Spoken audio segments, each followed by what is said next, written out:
Oui, Ok, c'est bon. donc très bien. Ben, écoute, donc merci beaucoup pour cette introduction et puis merci beaucoup, je dirais, au GDR pour nous offrir la possibilité de présenter un petit peu plus nos activités de recherche. Donc moi, je suis Guillaume Malpuech, je suis responsable de l'axe photon de l'Institut Pascal. Donc l'Institut Pascal, c'est un très gros laboratoire de 400 personnes qui est né de différents regroupements et qui maintenant voilà, regroupe toutes les activités d'ingénierie et même au-delà du site clermontois. Donc voilà, on a 5 départements. Un de ces départements, c'est le département photon.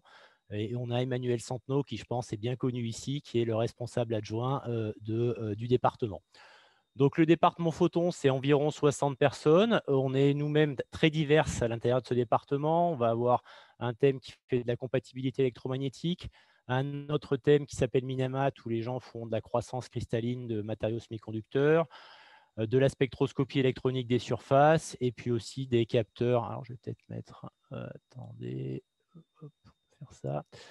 Donc, il y a des gens qui font des capteurs de gaz polluants. Et puis, on va avoir un dernier thème, nanostructure et nanophotonique, où on a encore une fois un groupe expérimental qui fait de la spectroscopie optique cette fois, de matériaux semi-conducteurs essentiellement, et puis 2 groupes théoriques dont on va parler un petit peu plus. Donc le groupe électromagnétisme et nanophotonique, dont Emmanuel Santenot est le responsable. Donc effectivement, une de ses doctorantes, Pauline Bénet, va faire un des 2 exposés scientifiques.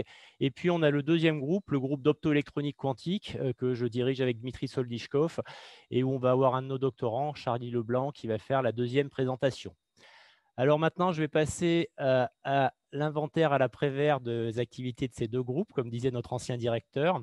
Donc, je vais commencer par ce qui est sûrement le plus familier pour vous, le groupe d'électromagnétisme, qui donc, historiquement, c'est un groupe qui a toujours développé des méthodes numériques de résolution des équations de Maxwell depuis une quarantaine d'années. Donc, d'abord, des méthodes spectrales, avec Jean Chanzon, le développement de la méthode C pour les réseaux de diffraction. Et puis ensuite, c'est une activité qui a été poursuivie par Gérard Granet avec le développement d'un certain nombre de méthodes numériques. On a les méthodes temporelles de type FDTD pour l'étude des systèmes dynamiques, et puis également le développement de méthodes hybrides que moi j'appellerais Maxwell-Poisson. On va à la fois résoudre les équations de Maxwell et les équations qui décrivent la dynamique de charge, par exemple, dynamique spatiale dans des matériaux semi-conducteurs. Alors, ces méthodes numériques, elles vont être appliquées pour pour étudier différents types d'objets physiques. Donc, on a des travaux en plasmonique et sur les métamatériaux.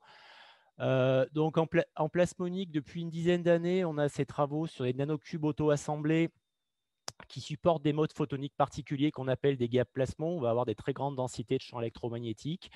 Donc, à ce propos, il y a des études assez fondamentales qui sont liées à la prise en compte de la non-localité électronique, qui est importante pour ce type de mode, en collaboration avec l'INRIA. Et puis, on va avoir des travaux un petit peu plus appliqués, où on va utiliser ces espèces de nano-antennes pour exalter, pour améliorer l'extraction de lumière, la luminescence de fluorophores. Et ça, c'est quelque chose qui est réalisé en collaboration avec le labo de chimie à Clermont. Et puis là, de manière un petit peu sympathique, on a il y a quelques semaines la couverture de ce journal de physique-chimie qui a été faite à la suite de ces travaux. Donc ensuite, sur ces systèmes plasmoniques, on a également des travaux pour la plasmonique dans l'infrarouge, où cette fois, on ne va pas utiliser des métaux, mais des semi-conducteurs dopés.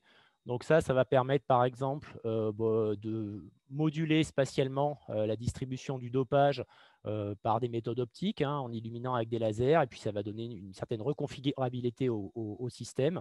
Et donc là-dessus, il y a un certain nombre d'applications en termes de biocapteurs, aussi des études fondamentales avec la démonstration de phénomènes de couplage ultra forts entre ces gaps plasmons et des phonons optiques. Donc je rappelle, le couplage ultra fort, c'est quand la force de couplage est comparable ou même éventuellement plus grande avec la fréquence de résonance des modes. Et ça permet d'obtenir un ensemble d'effets assez nouveaux. Il y a des termes supplémentaires qu'il faut prendre en compte, qu'on ne prend pas en compte habituellement, typiquement. Donc, il y a aussi des travaux sur les matériaux hyperboliques qui permettent d'obtenir des epsilon proches de zéro. Et là encore, bon, je ne rentre pas dans le détail, mais ça permet d'envisager certaines applications comme des antennes de faible dimension ou des modulateurs terahertz. Et tout ça, c'est réalisé en collaboration avec l'IES à Montpellier, notamment pour la partie expérimentale. Alors ensuite, bon, le dernier transparent sur ce groupe que je ne vais pas du tout détailler parce que c'est Pauline qui va le faire dans son exposé, mais ça concerne donc des travaux sur l'optimisation et le design inverse de structures photoniques. Donc, je vais maintenant passer à la présentation des activités de mon groupe, le groupe d'optoélectronique quantique. Donc, nous, on existe depuis 1998. Et si mes souvenirs sont exacts, je pense avoir participé à quelques versions ancestrales de ce GDR en 2001. C'était à Marseille et j'y avais été en voiture et pas en train, bien sûr. Donc là, à ce moment-là, je pense que j'avais présenté des travaux sur des oscillations de blocs photoniques, donc déjà un analogue photonique d'effet électronique. Donc nous, un des objets d'étude principaux qu'on a, c'est on étudie des modes photoniques particuliers qu'on appelle des excitons polaritons. Donc c'est un peu comme des plasmons polaritons, mais au lieu de se coupler fortement avec les excitations électroniques des métaux, on va se coupler fortement avec les excitations électroniques des matériaux semi-conducteurs, les excitons, et ça va permettre d'obtenir des nouvelles propriétés physiques qu'on peut utiliser.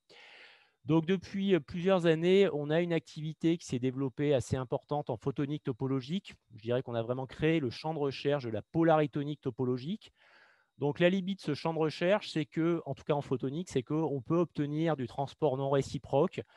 Et donc, ça peut être intéressant pour faire des micro-isolateurs optiques. Donc là, je vais lancer ma petite vidéo qui est issue de ce travail en 2015 où effectivement, voilà, on obtient ce type d'effet où la lumière sur les bords de l'échantillon n'est pas du tout rétrodiffusée si on met un défaut. Je pense que c'est une vidéo que Charlie va remontrer.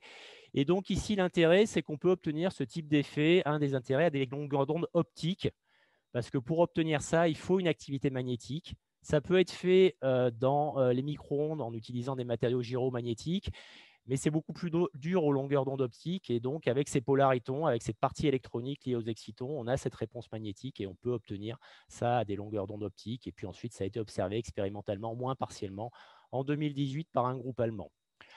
Ensuite, on a proposé le concept de laser topologique. Donc là, on va avoir un mode laser qui va se développer directement dans un de ces états dits topologiquement protégés. Donc ça a été observé ensuite expérimentalement par le C2N en 2017. Et puis après, il y a eu toute une série de travaux sur les lasers topologiques 2D, où là, vraiment, on va directement avoir cette émission laser qui va avoir lieu dans un de ces modes unidirectionnels. On va intégrer le laser et l'isolateur dans le même composant. Et c'est un champ de recherche vraiment très actif maintenant. Donc ensuite, un autre point qui est intéressant avec cette physique topologique en photonique, c'est que ça permet d'avoir accès vraiment aux états propres. On peut vraiment littéralement mesurer la topologie des bandes. Donc ici, on a eu cet article avec un groupe italien publié dans Nature l'année dernière où on a rapporté la mesure de la courbure de Berry des bandes et d'une autre quantité qui va être assez importante, dont Charlie parlera, de la métrique quantique. Le point suivant, très rapidement, important pour ces polaritons, c'est qu'on va avoir une interaction entre particules assez importante à cause de cette partie électronique, justement. Donc ça va donner une réponse optique non linéaire très forte. Mais une description assez pertinente de ce système, ça va être de le décrire comme un fluide quantique de lumière. Donc ça, c'est quelque chose qui est fait depuis une dizaine d'années. Et puis, dans la période plus récente, on peut maintenant étudier le comportement de ces fluides quantiques de lumière dans des systèmes topologiquement non triviaux. Et ça amène encore une fois des nouvelles propriétés, des nouveaux effets. Le point suivant, c'est qu'on peut et on étudie, on utilise des nouvelles possibilités, je dirais, qui sont offertes par la découverte de nouveaux matériaux comme les semi-conducteurs 2D, comme les TMD ou les perovskites. Et là, on a une collaboration assez active avec des groupes anglais à Sheffield et Manchester. Et on a fait une série de travaux que je ne détaille pas, mais assez intéressants, qui ont été plutôt bien publiés. Et puis le dernier point, tout ce que j'ai raconté, c'est de la physique des analogues, un petit peu comme on peut le comprendre. Donc, c'est aussi quelque chose qu'on réalise en étudiant des trous noirs artificiels réalisés à partir de systèmes photoniques, où récemment, on a eu un travail sur des machines à remonter le temps. Alors, comment on peut obtenir ça?